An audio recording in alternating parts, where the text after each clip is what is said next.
स्तनाचा कॅन्सर हा कौटुंबिक असतो. म्हणजे की तुमच्या मॅटर्नल साइडून जर का आला, जसं की तुमच्या आई आणि आईच्या नातेवाईकांना जर का ब्रेस्ट कॅन्सर असेल, तर तुम्हाला हे कॅन्सर होणं जास्त कॉमन आहे. अशासाठी तपासणी लवकर सुरू करायला लागते. अगदी बरोबर. म्हणजे तुमच्या ज्या नातेवाईकाला कॅन्सर झाला असेल, त्याचं जे काय वय असेल, त्याच्या कमीत कमी 10 वर्ष आधी ब्रेस्ट स्क्रीनिंग चालू व्हायला पाहिजे.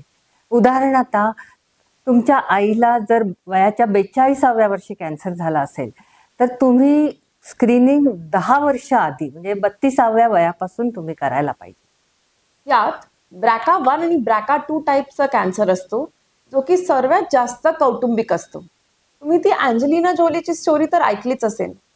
अँजेलिना जोलीच्या मॅटर्नल साईडला म्हणजे आईच्या बाजूला ब्रेस्ट कॅन्सर होता. त्यांनी लवकर तपासणी करून स्वतःचे स्तनचं ऑपरेशन करून घेतलं आणि स्वतःच्या पुढच्या जीवनाला सुरक्षा दिली.